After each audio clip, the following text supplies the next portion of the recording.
అమ్మ మీరు చెప్పండి. అంటే ఇంతకుముందు మీ అమ్మాయి చాలా మీ చెప్పిన మాటలు బాగానే వినేదా? చెప్పిన మాట వినేదండి. అసలు మేము లేకుండా అక్కడికి నిమిషం కూడా ఆ పిల్ల ఉండదండి.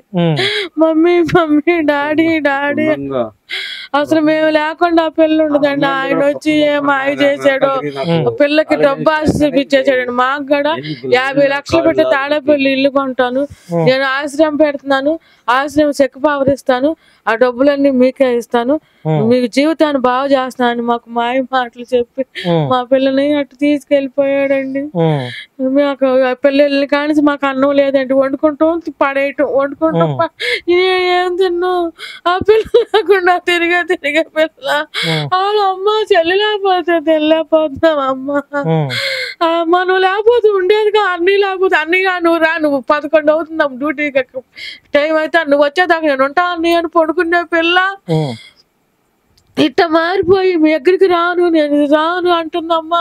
ఆమె ఏదో మాయ మాటలు చెప్పి ముందు పెట్టిందమ్మా. దరిద్రాన్ని తెచ్చి నెత్తిన పెట్టుకున్నామమ్మా, ఆ దరిద్రం అమ్మా మనకి అని మేము ఏడుచుకుంటున్నామండి. మీడియా వాళ్ళు, CCTV వాళ్ళు మా పిల్లను మాకు రప్పించాలని మేము కోరుకుంటున్నామండి. ప్రభుత్వ అధికారులకి, నారా లోకేష్ గారికి, చంద్రబాబు నాయుడు గారికి, డిప్యూటీ సీఎం పవన్ కళ్యాణ్ గారికి మేము ఒకటే వేడుకుంటున్నాడు, మా పాపను మాకు తెచ్చి మాకు అఘోరి మేము చర్యలు తీసుకుని మాకు రప్పియాలని మేము కోరుకుంటున్నామండి. వాస్తవానికి అఘోరీలు అంటే ఎలా ఉంటారండి ప్రజలారా? అఘోరీలు అంటే ఎలా ఉంటారు? నేను కూడా ఒకప్పుడు అంటే మా మీడియా వాళ్ళు కూడా నిజంగానే ఇతను అఘోరియాము, ఎందుకు ఇట్లా చేస్తున్నాడు, ఏం కావాలి ఇతనికి, సనాతన ధర్మం అంటున్నాడు, ఆడపిల్లని రక్షిస్తాను అంటున్నాడు, ఇప్పుడు వాళ్ళ ఆడపిల్లను తీసుకుని వెళ్ళిపోయాడు. రక్షిస్తా అనటం పక్కన పెట్టేస్తే ఆయన సనాతన ధర్మాన్ని ఏం కాపాడతాడు మరి మనకైతే తెలియదు. కానీ ఆడపిల్లను రక్షిస్తా అన్నవాడు ఈరోజు ఒక ఆడపిల్లని తీసుకువెళ్ళిపోయి ఈ తల్లిదండ్రుల యొక్క కన్నీళ్లకే కారణమయ్యాడు ఈ అఘోరి అనబడే శ్రీనివాస్ అనే వ్యక్తి. నేను చూపించాను కదా, ఇది అవసరమైతే నేను మా ఛానల్లో డిస్ప్లే చేస్తాను.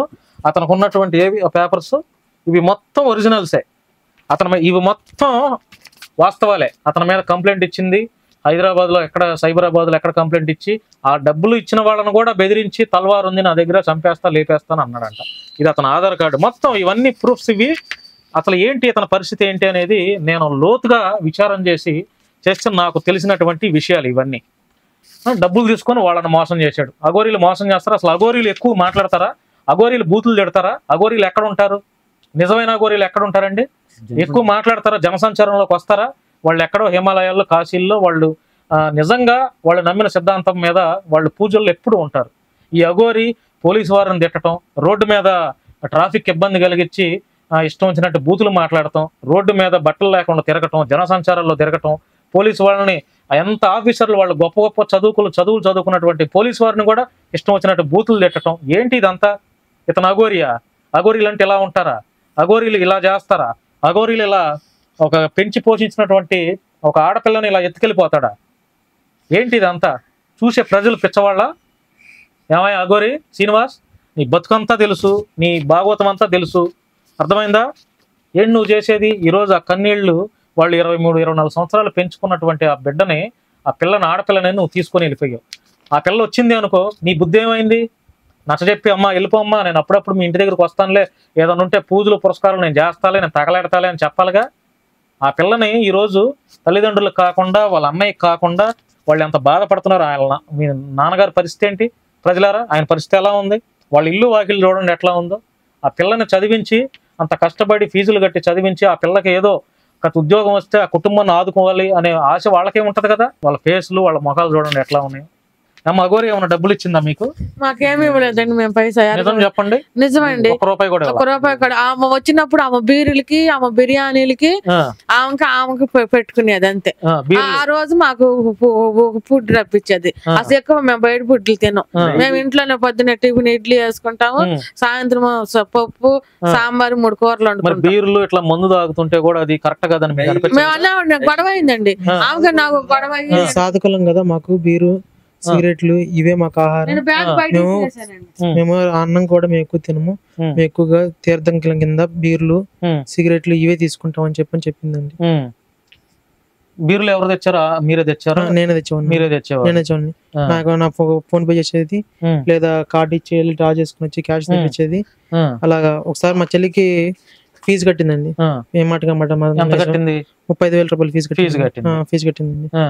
ఫీజు కట్టింది. అదొకటే చేసింది. 35,000 అదొకటే చేసిందండి. అంతే, అంతమించి చేయలేదు. నాకు యూట్యూబ్ ద్వారా 20 లక్షలు వస్తాయి. నాకు పూజ చేస్తే 10 లక్షలు 15 లక్షలు తీసుకుంటాను. అంటే డబ్బాస్ చూపించి మీ అమ్మాయిని అట్లాగా డబ్బాస్ లగ్జరీ జీవితం వచ్చింది నీకు. అంటే మీ పేదరికాన్ని ఆసరాగా చేసుకుంది. అవునండి, పేదరికాన్ని ఆసరాగా చేసుకుంది. డబ్బాస్ చూపించి కేవలం నువ్వు ఇట్టు ఉండరు వీరేంద్ర భవనంలో పెట్టేసి అతను నెలలు రప్పించి అతను చిటికలేసిందండి. మా ముందు చిటికలేసి. ఒకవేళ మీ అమ్మాయి ఒక అబ్బాయిని ప్రేమించుంటే మీరు పెళ్లి చేసేవాళ్ళు? చెల్లి పెళ్లి చేసేవాళ్ళు యాక్సెప్ట్ చేసి. అటు ఇటు కానీ ఏమేమి లైఫ్ ఇచ్చిందండి. ఆ కారులో 1కి వెళ్ళాలన్నా 2కి వెళ్ళాలన్నా ఆ పిల్లగాడ ఉండదండి. ఒక నెల చూసిద్ది, ఆ మోజులో 2 నెలలు అది ఫోన్లు కొనిచ్చిందంట. మళ్ళా లగ్జరీగా అటు ఇటు తిప్పటం వల్ల ఉండిద్ది కానీ అండి ఆ పిల్లగాడ ఉండదండి. వచ్చే బయటకు బస్ స్టాండ్ లో నడి రోడ్డు మీద నిలబెట్టేసిద్దండి. మళ్ళీ ఏదో ఒక రోజు మీ వెతుక్కుంటా మీ అమ్మాయి వస్తుంది, అందులో డౌటే లేదు. ఆ వచ్చిన రోజు మీరు పిల్లని కొట్టకుండా తిట్టకుండా మీరు ఇంట్లోకి రప్పించండి. ఎందుకంటే ఇప్పుడు అతని మాయలో ఉంది కదా, అతని మాయలో ఉంది. అతను ఏం చేశాడో మరి ఏం ముందు పెట్టాడో మరి నాకైతే తెలియదు, మీకు కూడా తెలుసోలేదో నాకు తెలియదు. ముందు పెట్టాడు అని మీరు చెప్తే నేను కూడా వినటమే. వశీకరణం పూజ ఏం చేశాడో తెలియదు. అందులో మరి వశీకరణం ఏమో తెలియదు కానీ కొంతమంది డ్రగ్స్ కూడా అంటున్నారండి. రీసెంట్ గా అంటున్నారు. ఎందుకంటే పిల్ల డ్రగ్స్ ఇస్తేనే తను ఏది చూస్తే అది చేయగలుగుతుంది. నేను మీకు వాట్సాప్ లో ఒక ఆడియో లింక్ పెట్టాను. అది పోలీసుల ముందు ఎలా రాయాలి ఏంటి అని మా చెల్లి ఇన్ఫ్లుయెన్స్ చేస్తున్నట్టు ఒక ఆడియో మీకు పెట్టానండి వాట్సాప్ లో. అది ఒకసారి పెట్టి మీరు మీ ఛానల్ వేయాలని వేస్తాను, తప్పకుండా వేస్తాను. ఏం చెప్పాలనుకుంటున్నాను చెల్లికి?